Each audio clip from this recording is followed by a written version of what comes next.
The unburied dead, the unburied dead are coming back to life, are coming back to life. My name's Mark Warman. I'm Darren Kirkpatrick. And we get paid to bring dead cars back to life. We work with my best friend Royal and my son-in-law Josh. We search far and wide to find how a car was built, where it spent its life, and how it died. After that, we bring it back to look exactly the way it did on the day it was born. If we don't kill each other. Just shut your mouth before I actually punch you out. Can I leave a handprint on your face?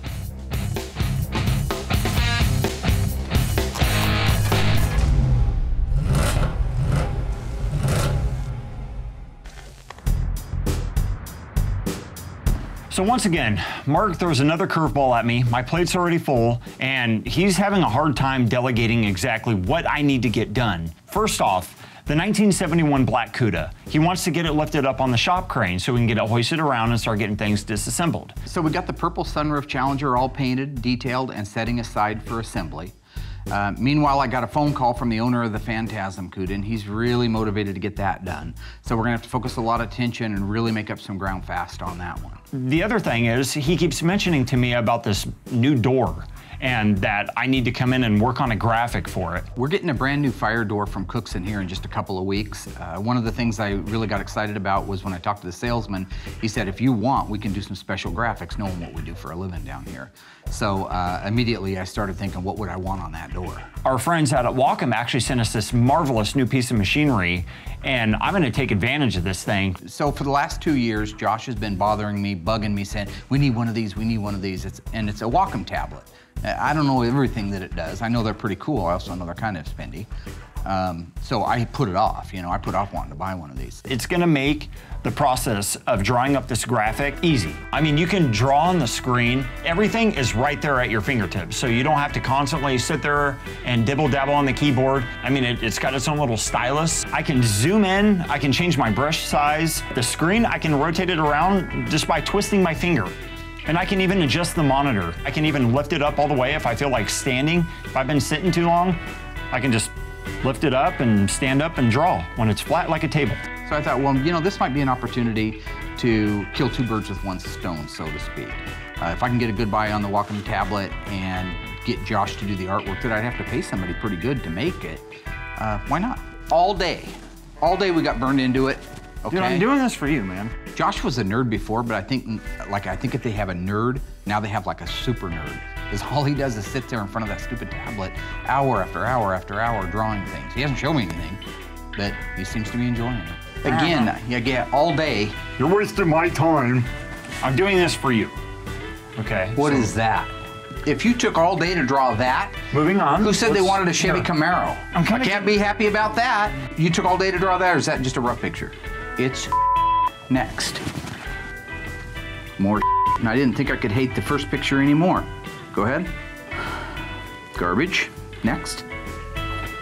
Waste of time, go. Dude. I'm telling you, I've been in here, I'm starting to get pissed off. I honestly wish that Mark was more like the Wacom. I mean, this thing is just so easy, and it doesn't talk back to you, it doesn't talk crap to you, it's not manipulative, it's just easy. It's easy to work with.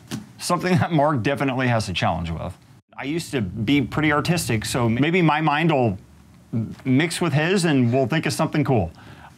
I mean, hopefully that'll make Mark happy, right? Hey, you're no Rembrandt, okay? I just needed a simple picture. You didn't listen to anything I had to say about the content, the look I wanted. That's better. How long did you spend drawing that? I don't know. The other ones are a joke or what? Because they didn't even have the branding that I wanted in them. So do you like this one, yes or no? I can live with that one. So would this be something that you would like to go on that fire door? Yes. I like Really? it. Yep. Overall, I think he did a really good job, especially in the finished product. I think he burned up a lot of daylight playing around with the other pictures that he knew damn good and well I wouldn't like. But the one he did do, he did a good job on it. At least now he's done with it, so he can go back to working on the black car like we need to have done in just a couple of weeks. I'm actually looking really forward to seeing the artwork on the door when Cookson comes down to install it. It's going to be really cool. God, you're looking more like Count Chocula every day. Hey, I'm glad you like it, man. Finally, one thing we can agree on besides the fact you're a complete likes it though. So I have everyone back to work on the Black Phantasm CUDA. There's a lot of detailing, a lot of cleanup, a lot of prep that needs to be done, but we're all on it now. Kind of in the zone, ready to start getting some stuff organized. I've got all the fastening supplies laid out, the nuts, the bolts, the screws, the swivels, etc. And I'm going through the book right now, jotting down notes on what the finishing colors are gonna be on all the fastening screws. And I just wanna get everything in preparation so that when these guys get back in here, they're not gonna be at each other's throats trying to get everything in line. It's all about operation organization. If you don't have your stuff laid out and you're not organized, things are gonna get hectic and there's gonna be a lot of chaos. And God forbid Mark comes out here and nothing got done. You know for a fact he's gonna rip my head off and kick it around the floor.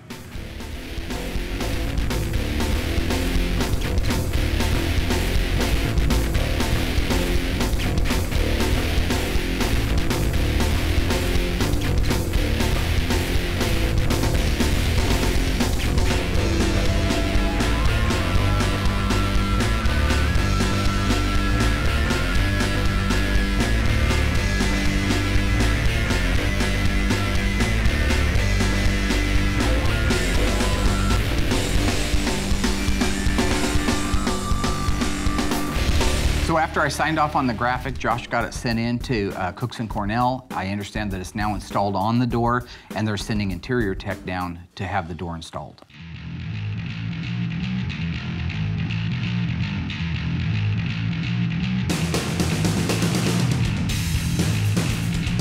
We're installing a door for graveyard cars. Process is pretty much look at our material, make sure everything's good, make sure opening's adequate, got everything we need. I came down a month ago to talk to Mark to field verify an opening with him. I went over some problems, some issues with side clearance. We've got an electrical meter on the right-hand side that's restricting our clearances. On the left-hand side, we have an access man door, and the framing's kind of sticking out of the opening. I talked to him about it, and he was going to get it all taken care of for us. We get here today, and nothing was done. I'm not a contractor, okay? But yeah, I mean, I agreed to do it, but that doesn't mean I'm going to do it. Just makes us have to do more work, you know? Here's an idea, okay? Why are you making a building fit the door? Why not make the door fit the building? I mean, I'm old school here, but...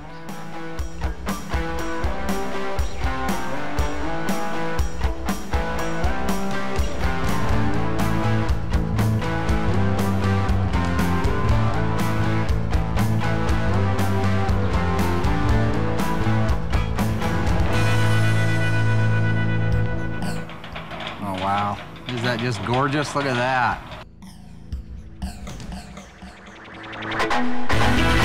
You guys just finished putting the door up and it's absolutely amazing. I mean, even if you forget about the fact that there's a beautiful mural of our beloved 71 CUDA on one side of it, just the fact that that is one trick door. What Cooks & Cornell have done is taken an operator, a release device, and made it almost as fully automatic as you can get. Once your alarm activates it sends a signal, lets the door come down, it's dropped. So you don't have to go up and reset the whole thing? You don't have to go up and put tension on. You don't have to go up and re-engage the motor. Wow. It's all automatic. This is going to allow graveyard cars to continue not only doing a wonderful job that we always do and a quality job, but to show that its surroundings are quality as well. All right, well, I gotta get off here because they just got done putting the door in, so I'm gonna go check it out. Okay, all right, I'll talk to you later. Bye.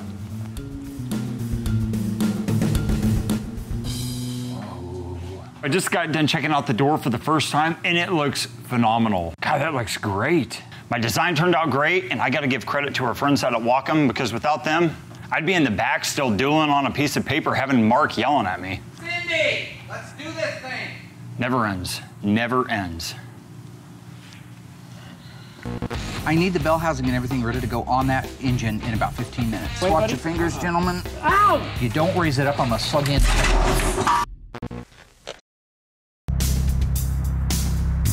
Blacker than this when they're original specs. So today we're working on the 71 CUDA 340. We're going to assemble the front suspension and K-member. Earlier in the week we disassembled it, cleaned it, inventoried it, and began the detailing process, which is very important when you're doing an OE restoration. But that process is now done, and we're going to start bolting it together. I spent a lot of time showing how a part is prepared, after it's prepared and cleaned, if it gets blasted, satin cleared, if it gets nickel cadmium finished, zinc chromate, or if it's a 80% gloss black instead of a full gloss black. Those are the kind of things that we spend a lot of time studying and researching so that we can have the bragging right that we are putting cars together OE. So you'll notice that I did the paint, duplicated the original Cosmoline. On the lower control arms, originally they took the control arms when they were brand new metal and they would dip them down into a vat of Cosmoline about halfway up this rivet point. But that goes about up to there, and then they'd pull it out and they'd let it hang and dry. And the only problem is the nature of the Cosmoline is it's a little bit of a waxy product. So the cars that I've seen at the shows that have that duplicated, it's right and it's good and definitely OEM. But some of my cars end up being drivers. And so if you're going to drive this car down the road, you don't want this to be kind of an oily, waxy product that's going to collect bugs and rock and debris from the road. So it's kind of the tar and feather gag if this was Cosmoline. So what I did was I created a paint out of my PPG paint system that duplicated the look of it. It even has kind of that blushed off look like the waxy Cosmoline would have. But the thing is it's perfectly dry. Nothing sticks to it. But it is OEM. Bugs and mosquitoes are OEM. That would be. Okay, let's put this thing together.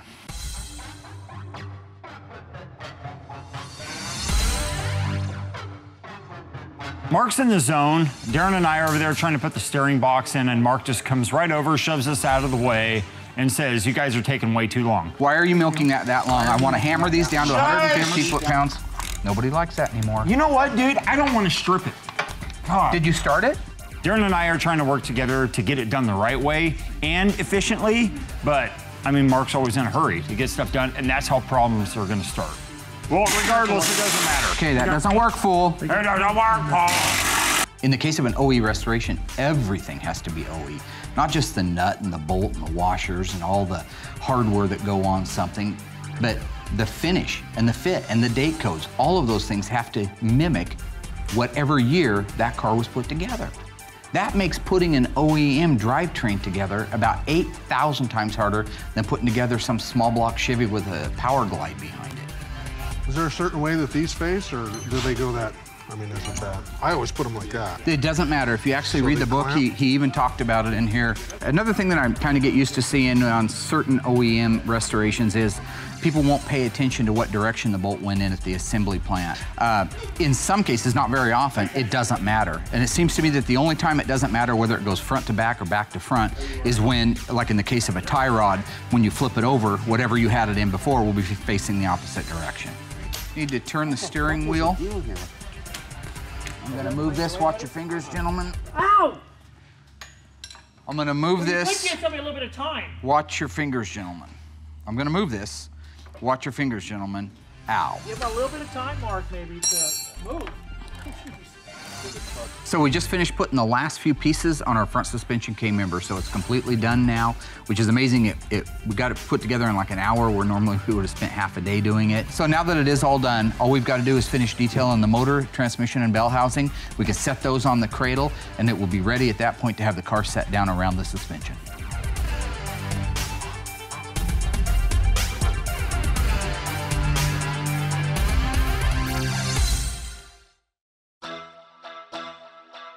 Josh and Doug are working on disassembling the rest of the pieces on the rear end, the rear suspension, and getting it detailed and cleaned, and there's a lot of sandblasting. So my cousin called me a couple of weeks ago, Doug. We grew up together, and we basically grew up doing engine work, motorcycle work, mini bikes. I have a great deal of respect for his mechanical abilities, and he needed some work, so I said, heck yeah, get down here. But I want him to be able to get all the way up against this lip here, right to here. So this area here needs to be clean. Like, when I asked Josh to make sure it was clean, now remember, the new rule is if I tell him to do something, I want him to completely ignore it and not do it. Then I don't come mad at you, you know, like I've been getting in trouble because I come at you all mad because I'm expecting something out of you. I ain't expecting nothing anymore. Okay, good for you. I have lowered my expectations. Thank you. Meanwhile, Darren and I are gonna be in here working on the 340 so we can get it painted and installed on the new K-member. So I'm gonna leave you with those pieces. I'm gonna take Tweedledum here. Nice haircut, Alfalfa. Up here and work on the motor. Hi, cousin. Am I supposed to go with him? How did you cope growing up with him? Well, I didn't live with him. Yeah, I know if I would have, I probably would have been gone. Should we go hang this? Yes, we should. Thank you, because I'm ready. I am just Oh. That non-hardening. It will set up, but it doesn't get completely hardened.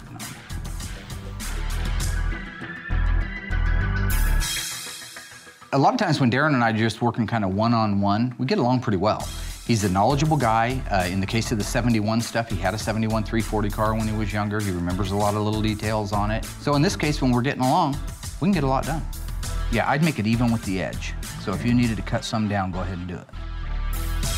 Putting the intake manifold on the 340 is a little challenging because the owner specifically wanted an Edelbrock aftermarket intake manifold. He wanted the Performer, I think it's called. So it's a dual plane aluminum intake manifold. My client with the Phantasm Cuda, he's got quite a few different Mopars. Most of them are very OE.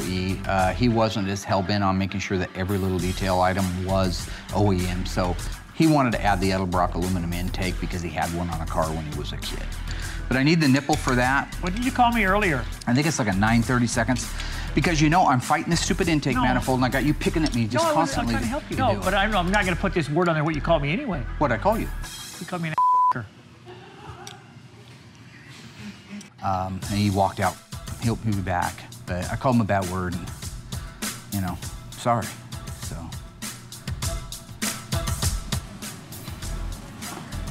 Okay, so I need, oh, you got the bell housing, nice. Yeah. And you're thread chasing the holes even. Yes. I love it. Are you happy? Does that make you proud? How did you know that was the right bell housing? You're either a really good guesser or you know the answer. I actually did guess, believe it or not. You really did? Yes, I did. did. The hole at the top is small block. If it Big did have block one there, does then not it have would be a a hole. big block. Correct. I remember that now. Nice work. The next thing that I have on here is the 340 transmission itself, which needs to be pressure washed, cleaned, and completely free of any dirt. The sway bar, which we finally got all the brackets and the rubber grommets off of that. So I need to get that sandblasted. I have other miscellaneous transmission parts and pieces that I need to get cleaned up, and so I can get everything laid out for the transmission to be assembled. Super swamped with a million other things that Mark wants me to do. And somewhere in all this list of things, I have to add in whooping his ass, and Darren's as well. What are you doing?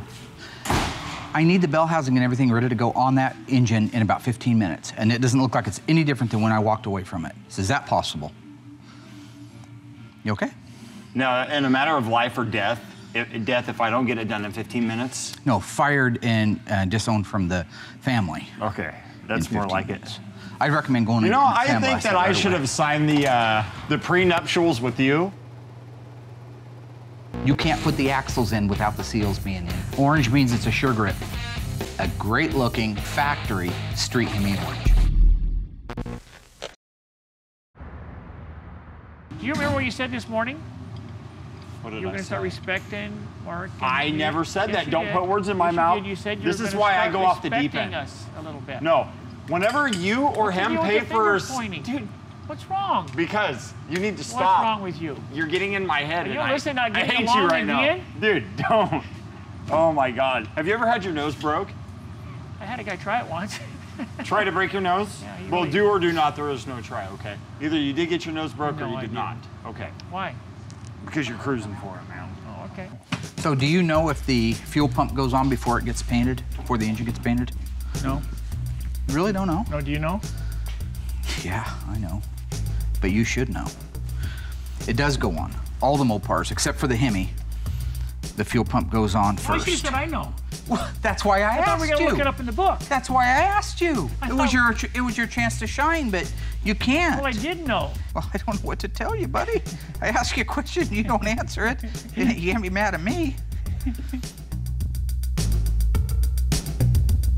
So even in the case of our Phantasm Cuda, when I have a client that wants to change some things up, maybe it was a drum brake car and he wants a disc on it, or in this case, he wants an aluminum intake manifold versus the original, I still make sure that we round up all the correct pieces and have them detailed and ready to install should that owner ever want to change it back to the OEM style.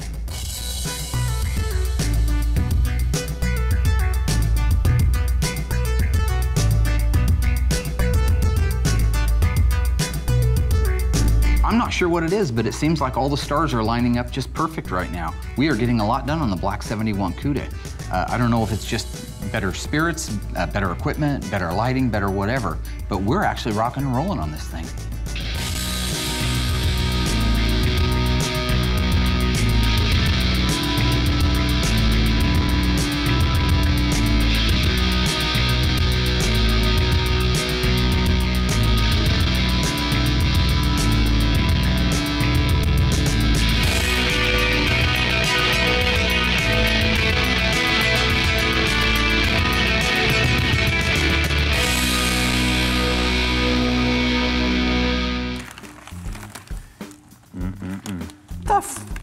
What do you got? What kind of sandwich you got? I got a BLT, bro. What'd you get? What's this? I told you I wanted something Italian. I'm trying to start eating better, so I started eating sandwiches more often and less of the fried burgers and the high saturated fat stuff. Don't put your mouth on that. Too late. Don't do it. That's my sandwich. I told him exactly what I wanted. I wanted an Italian sub. I don't know what all's on it. I know it's Italian, right?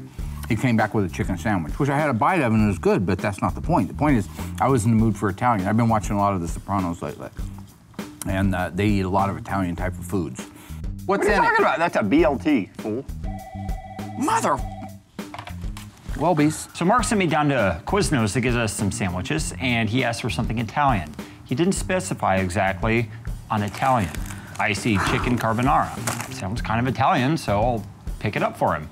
I got myself a BLT because I love BLTs. He was not really satisfied with it. I guess he wasn't in a chicken mood, so he decided to take my sandwich and eat it. Okay, bye. That is the best sandwich I've had in a long, long time. What, mine? The only problem I've got with it is you took mine. Now we're even. This is my sandwich. Whoa, dude, come on. This is my sandwich. The receipt's in the bag. The receipt's in the bag. Just check it over. I'm just not a big chicken. I'm more Italian, so I like a lot of. That's why I specifically ordered something Italian. His head's just stuck in this Sopranos world. Let me give you a piece of advice, okay? If Tony Soprano asks you for an Italian sandwich, don't give him a chicken delight. You know, it's Paulie this, so-and-so's gonna get whacked. Because you're gonna be dead. They're gonna be picking you up off the bottom of the ocean. You're on a power trip, you know that? When you want something Italian, when you want to be able to pop somebody, this is what you want. And that's just it. It's not about the sandwich. He keeps making it about the sandwich. It's not about the sandwich. It's about following directions. The only thing I'm going to do is I'm going to ice you if you make another mistake like this again and bring me a chicken sandwich when I go to Italian. Boss. Great, boss. Well, your penance, fool, is I'm eating your sandwich. I thought that was your sandwich. Stop and eat my sandwich. You know what? It's not going to matter anyways because you're always going to take mine because mine looks better. I want something Italian and greasy. But hey, what'd you get? You know, today I just decided to do a roast beef au jus. Bless you. Thank you. In the past, with the engines that got painted Hemi orange, for example, I would always use like an off-the-shelf rattle can, and I noticed that tends to deteriorate and fade quickly. So now I'm doing a single-stage urethane by PPG. Where you have a situation like this with a motor where there's a lot of bare metal on it, you don't want to spray the urethane directly over the bare metal. It's not designed to do that. So I spray out the DP90, which is a two-part epoxy by PPG.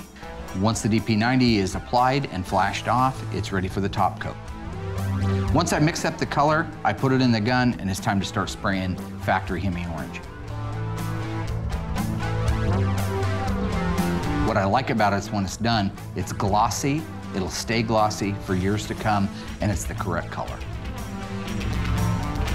And that nets me a great looking factory street Hemi orange.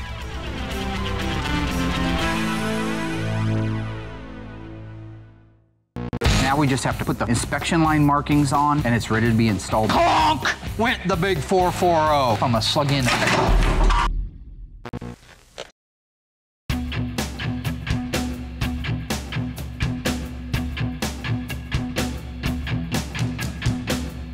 So today we've got all the rear suspension pieces that Josh took apart the other day, now detailed, organized, cleaned, and ready for reassembly. So we're gonna start working on that. The rest of the pieces that go on the motor so it can go down onto the K-member and suspension are also cleaned and detailed. So by the end of the day, we should have the motor, transmission, bell housing on the front suspension and the rear suspension set on the cradle, and all of it ready to assemble and go up underneath our 71 Cuda. Jeez. Anyway, I can't lose it. Keep that locked down. I was thinking things were going along pretty well. We were making a lot of ground up. All of a sudden I realized I had just been Cousin Dougie'd. Cousin Dougie'd mean he did something wrong that cost me time or money. And in this case, he lost the brand new Napa axle seals I had laid out so I could put the rear end together. You can't put the axles in without the seals being in first. Thank you, Cousin Dougie. That's about all we can do on that until we have those seals. They got to go in first. Yeah. So I say, why don't we start putting the motor mounts on the 340, get the suspension cross member over here, and let's start building that out. I finally found a good use for the Corvette. We're gonna hang the nuts for the Mopar off of the Corvette and paint them. So we finally found a good use for the Corvette.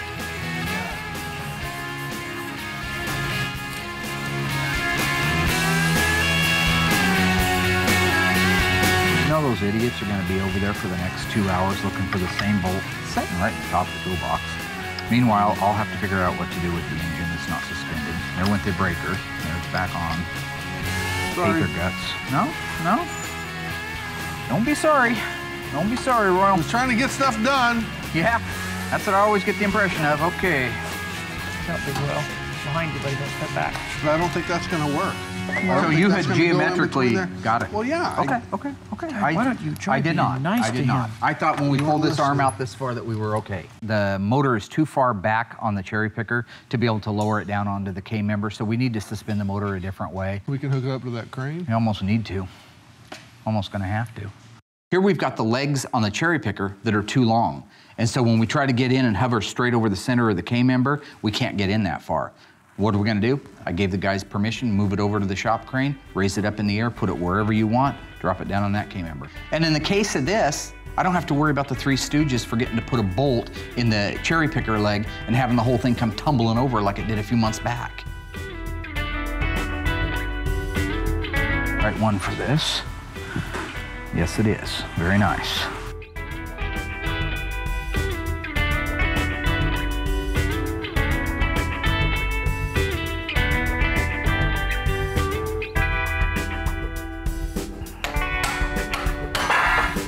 Thank you, Darren, for being a dumb bastard. What happened, Mark? Well, I asked him to set the third member support up, but I guess No, that you was too did much not. to ask. I most certainly did. You most certainly did not. Thanks to shop crane, we were able to get this engine up in the air because we tried doing it with the engine hoist, which is sitting over there, but the legs were coming into it and hitting it, and we couldn't get it all hooked up right here to the K-member. So we put it up here on the crane, it's gonna work great. Yep. Okay, looking good? That's it. Yep. The afternoon is going really good. We flipped a coin.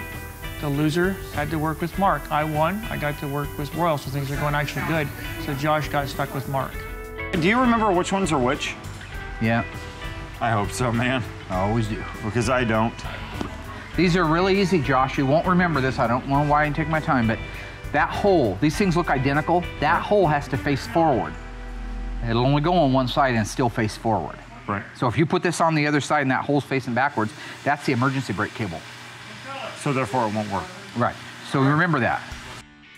There are still a few items that I don't trust anybody else to do.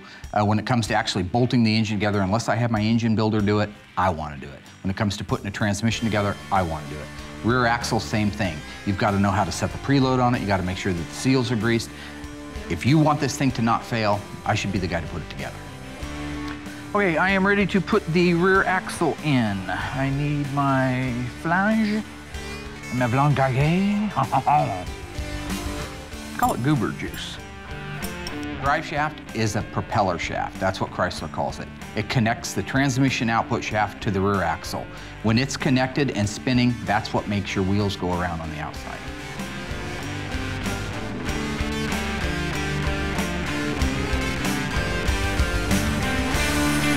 When things get hot, they stretch.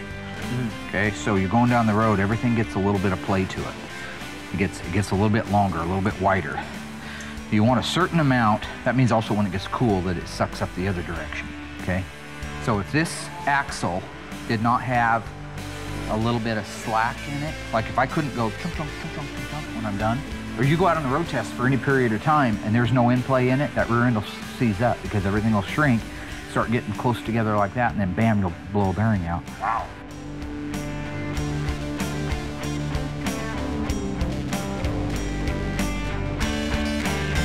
God, dude, I'm gonna lose it. What's wrong? This fly will not leave me alone. You tried wiping? I hate you. The fly, he's getting dizzy, man. He's tired of flying around. Yeah.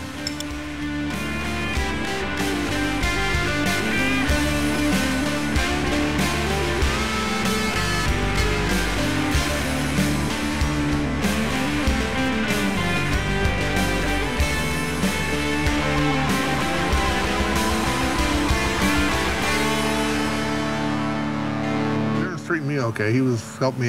He was a lot of help with finding the extra bolt I needed and the nut, getting the wrenches, getting together, and helping me with the motor mounts. Let's get that put down then. Let's do this. Wow, that thing. Oh, Stop. Oh, yeah, that's Okay. good, homie. Okay, let me, Pretty good on my I'm side. gonna guide this side really well. I need to pick up on this. You ready? Hang on one second. Okay, go ahead, Roy. There you go, buddy. There you go. You're almost down. Yep, looking good. Whoop. Hang on. There we Okay, go. I'm in. The bolt's right behind you, right there. The shop crane is without a doubt one of the best pieces of equipment I've gotten. It's allowed me to be able to do everything safely, number one. Number two is, in the case where Royal or Josh or Darren don't show up, I can do it by myself. This thing's like moving butter around in a circle. I need one more 2x4, I think. Okay, Roy. Don't go Tourette's on us. Don't go yeah, Austin. Yeah, I think I need one more 2x4. Yeah, one more 2x4. You guys doing okay? Mark's having me put together the rear brakes. He knows that I've done a lot of them. I had my ASE certifications for about 10 years in brake, suspension, and steering, so that's kind of what I tried to specialize in. There's so many components to the rear brakes, the springs, the emergency brake cables. If you put something in backwards, it won't work, or if you don't get it on there right, it could fall apart while you're driving, and that could be messy. Okay, a lot of people don't know there's a primary shoe and a secondary shoe. The primary shoe always goes in the front. The primary shoe is smaller. Emergency brake actuator goes on the secondary shoe. Your drum brakes are self-actuating. As you apply them, they will self-actuate. If they're put on wrong, they won't work correctly. One will grab more than the other, one side will grab more than the other, lock up. So you always want to be sure the primary shoe is in the front and the secondary shoe faces the back. So I just got done lubricating the power steering pump O-ring, and I'm getting ready to put the power steering pump back in the power steering pump housing. It's the original 71 CUDA power steering pump housing. This thing's actually turning out really, really pretty.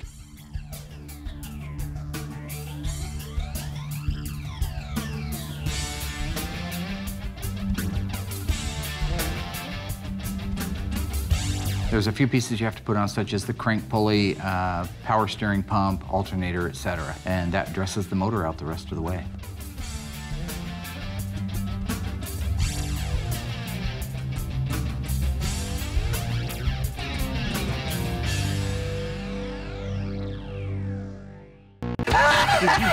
Better check your depends, fool. I'm excited. It's going real well. This car, without a doubt, will be the most stunning car at any car show it goes to.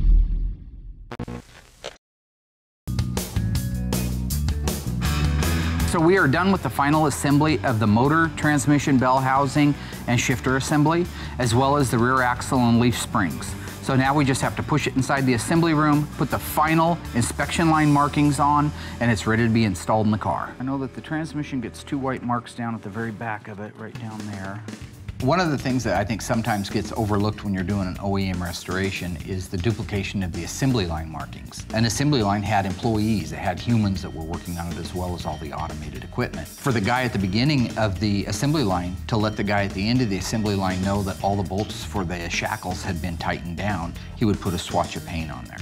For him to let him know that the brakes had been checked and tested and adjusted, there was another color of paint on there. So I try to mimic that exact same look on my cars today, so when I'm bragging about something being OEM, it's as close to OEM as you can get.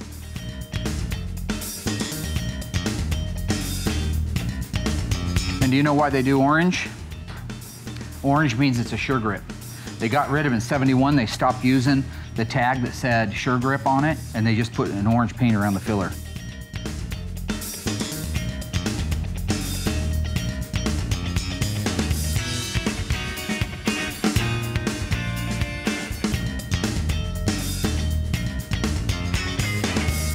So today, we get to raise the car up in the air, lower it down around its original drivetrain for the first time in years, and make this car whole again. This is gonna be an awesome day. Royal, come on. All right. Okay, motor and transmission go that end in this exact direction. All right. You're the man. Inch it. Hard to your right, Joshua. This is the very first time we've used the shop crane to assemble the cars like the manufacturer did. So it's very important that everything is safe, that all of the bolts that are installed are not flexing, that we have a good bite on it. The way I have the shop now set up looks a little bit different than the factory, but it's the exact same process. With the shop crane, I can lower the car down around the front suspension, rear suspension, put it all together just as the factory did, roll it straight forward to the bin pack side-by-side hoist, raise it up in the air, tighten up all the loose ends, lower it back down, roll it inside the assembly room, and all of a sudden we're ready to put interior glass and moldings on. It's going quite well considering we had to look for a few parts. I'm excited. It's going real well.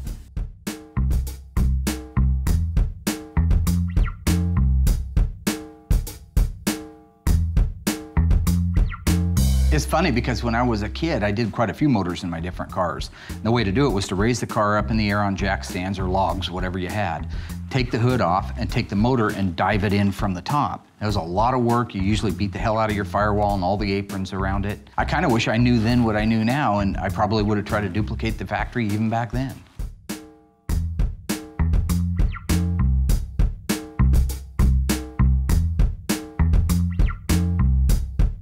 Basically, everything went pretty well. There's a few modifications I need to make to the engine cradle so that we can make it more adjustable. I think it'd make lowering the car down and lining everything up a little bit easier if that was adjustable. But basically, we're done with that now. So we're gonna put the wheels and tires on the car, roll it forward to the hoist, lift it up in the air, and button up the undercarriage on it.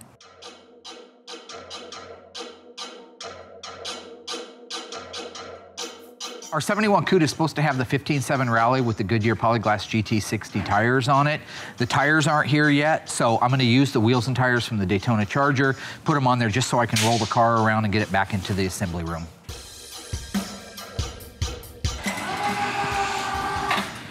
Now Look out, big boys! Look out, big boys! Look out, Jack big boys! goes under. Woo, woo, woo.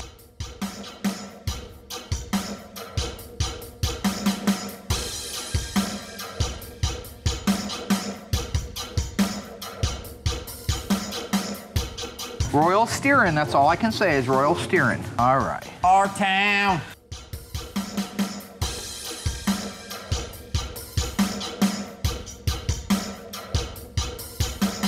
They're up. Is that a good thing on the flywheel? God almighty. If you don't raise it up, I'm gonna slug in. Why didn't you ask if it was a good thing? Did you poop a little? You better check your depends, fool. You just dumped them. Oh, man. Why'd you put a piece of... Awesome. That's like a splitting maul, you brainhead.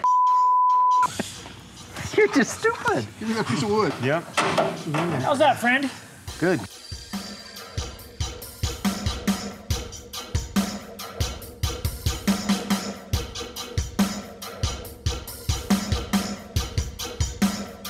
Royal, did you leave the transmission in neutral? Marcus? I got it. Just checking. Got it all handled, guys. While you're playing house, I got her handled. Cool.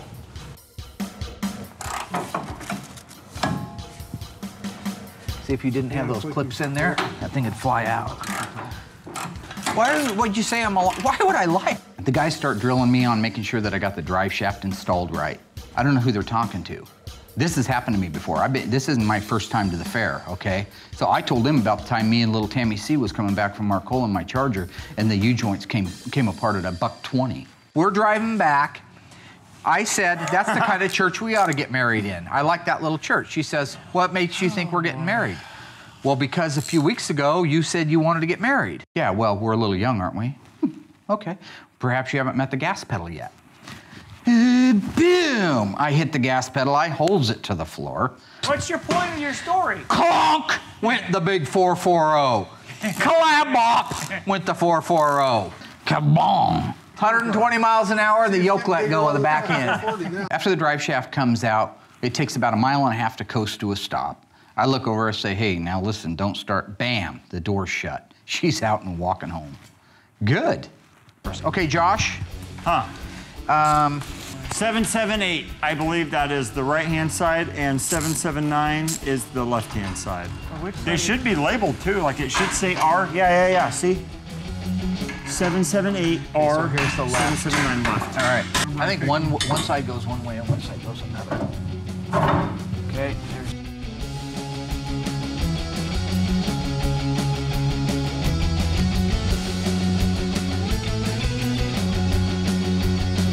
We're doing these cars perfect.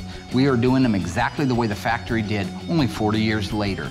Everything is built out for the 71 CUDA. It's ready for its final assembly. People say they're out there doing it right. People are bragging that they're the man. Are they? Because I got a quadruple black 71 344 speed CUDA sitting right there that says we are. You've got quadruple black. That means you got a black leather interior, you got a black car, you got a black billboard, and a black vinyl top. It's a 340 with a shaker hood on it, rear window louvers, rear spoiler. What else can you add to it?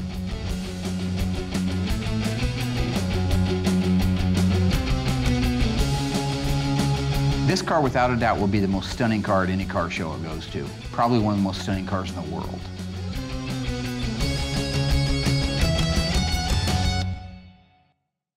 The back of your head looks like a f***ing lollipop. It does. It comes out and it swirls out like that, like a lollipop. So you want to suck my head? And honestly, I'm in a bit of astonishment because I would have to say, the single most productive week we've ever had. So with the new walk-in pad, Josh did a beautiful job creating the graphics for the fire door. Yeah, that Cooksum door looks great with the 71 CUDA image on there with the license plate that says not dead yet. That's pretty clever. That's pretty clever. What? Him putting the license plate on there. Oh yeah, it looks really good. Oh, it was your idea? No, it was his idea. I'm just trying to talk. I'm just trying to interject. All right, I don't know sometimes. All right. We got to use the brand new shop crane for the first time and duplicate the assembly line process. It was awesome lowering down the 71 CUDA over the suspension. I imagine that must have been exactly what it was like back in the day. What were you, like 20 years old in '69? 14. Yeah, whatever. Well, 13. You're 14. old. It was kind of fun hanging out with Cousin Dougie. Haven't done that for a long time. You throw in another little old ham. I got old ham on one half, Warman on the other. One's Native American and the other one's German. Hell of a combination. I think Rambo was that. Was he? Anyway, Dougie got to come out, gave us a hand. Noticed that everything went pretty smooth when he was here. He's a little bit zombie-ish, but he's an awesome dude, and I love him. Word. The new bin pack hoist showed up. Another step towards making Graveyard Cars the best restoration shop in the country. We got the entire drivetrain assembly for the 71 Phantasm Homage CUDA built, detailed, assembled, and installed. And I survived another week with you, so I'm excited about that. By the way, that whole thing last week about the Rain Man, I was just gonna let you know I had gotten some more responses. Feedback? Yeah, one's a doctor and says it's true.